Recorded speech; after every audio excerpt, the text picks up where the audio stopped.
José. Y sí, precisamente en las Naciones Unidas, como señaló el ministro, se está desarrollando la reunión para ver el problema de los indígenas. Allí fue donde habló el presidente de Colombia, Petro. El lunes que se dirigió a eso, y nosotros tenemos una delegación allá y hay delegaciones todo el mundo en la que se está compartiendo experiencia. Por ejemplo, Fernando, si nosotros quisiéramos, por ejemplo, desarrollar la industria minera en el área indígena, nosotros tenemos que hacer a los indígenas codueños del proyecto, no trabajadores, no, codueños del proyecto, de manera que los ingresos se produzcan y se distribuyan en un presupuesto regional de ellos, para las necesidades de ellos, y que permita generar empleo en forma permanente. Una de las razones por que se da esta migración rotativa es porque ellos aprovechan su sistema de trabajo y cuando ya no ven los recursos disponibles se mueven, permitiendo que los otros surjan,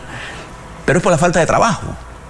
Y tenemos que desarrollar más. Sí, economía agrícola de subsistencia básica. Sí, la artesanía que se produce en forma excelente en esas áreas. Y grandes dirigentes, el rey Santana, por ejemplo, a nosotros nos tocó hacer todos los estudios de Teribe y Changuinola, juegan un papel importante. El problema es que politicemos las direcciones y las hagamos contrarias al desarrollo, tratando de imponer nosotros el desarrollo y no hacer el desarrollo endógeno, es decir, dependiendo de ellos y de nosotros. Todo lo que tú hagas de arriba hacia abajo no funciona. No funciona. Es decir, las cosas tienen que surgir de abajo hacia arriba para poder que funcionen. José, ¿qué tenemos en el análisis nacional? Bien, en el plano político hay cosas importantes que están pasando. Estamos ahora mismo en los procesos, arrancó ya el proceso de postulación en el Partido Panameñista. Hasta la semana próxima estarán en proceso de postulación.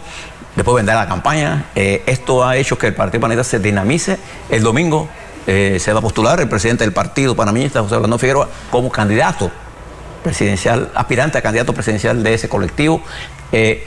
Además de eso, en Cambio Democrático, en donde está concentrada la atención del público, se presentó una apelación a las decisiones que tomó el Tribunal Electoral con amplia evidencia de las cosas que no se hicieron bien o que se hicieron mal, para decirlo más sencillo. Y esto tiene un efecto importante en esta elección que acaba de pasar, porque los partidos tienen que democratizarse, no depender de los caprichos de una sola persona, sino los partidos son entes sociales en las que la divergencia es lo normal. Cuando alguien dice no, que el PRD está dividido, en el PRD, que representa una importante, igual que en el panameñismo, que en Cambio Democrático, hay gente que piensa diferente. Tiene que haberlo. Y tiene que haberlo. Partidos políticos. Pues si no, sería todo.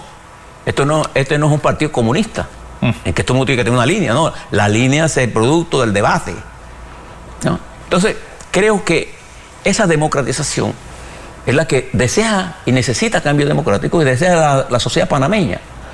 Hoy es la postulación de Yanibel Ábrego como candidata presidencial. Bueno, van a dar los números. Hoy se va a salir, no, ya se postuló. Van a dar los números en que cada uno va a correr. Y toda la atención del público está puesta en eso. Y yo hago un llamado, porque estamos viendo mucha información de ataque negativo y respecto a la estructura política.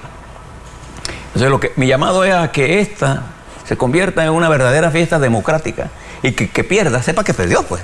Sí. Se acabó. Entonces, no estamos pidiendo nada más y nada menos que está en la ley, en los estatutos y en la Constitución de la República de Panamá.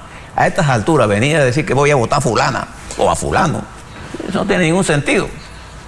Entonces, creo que hay que prestarle atención a esto. Además de eso, en el campo político electoral, el expresidente Torrijos anuncia que a finales de este mes, de abril, 28 de abril, viernes, estará el Partido Popular dándole oficialmente su postulación. ¿Y por qué? Porque mientras tú seas y esperes al final, el río está corriendo. Y nadie se baña dos veces con la misma agua en el mismo río. Nadie. Entonces, claro, esa dinámica tiene que ver con esto. Corre todo el proceso electoral en el Partido Revolucionario Democrático que demuestra la fuerza electoral, corre el proceso electoral presidencial en este caso, en RM hay el cambio democrático que va al proceso electoral y el partido panameñista será el último. Hay muchos rumores con respecto a los candidatos independientes presidenciales. No conozco que la Corte esté discutiendo ningún proyecto para que sean más de 3 los independientes que corran a presidente. Que sería una locura. No conozco. Decir que todo el que llega es una cosa peligrosa porque podríamos tener un abanico. Lo que pasó en Ecuador, 19 que había tantos candidatos que hubo que partirlo en 2 o 3 para poder hacer debates. Entonces al final quedaron los que eran los que iban a hacer. Y yo creo que es importante mirar esto en el marco de los números que al principio les dimos, para que usted mire qué cosas son importantes en este país, Fernando, en este momento, que son fundamentales y que requerimos consensos nacionales. 1, la reforma del sistema educativo. No para discutir el problema el nivel de... Sí, las evaluaciones y cosas... Sí, no para discutir el nivel de la cantidad de muchachos que mandamos a la escuela, que en Panamá es alto.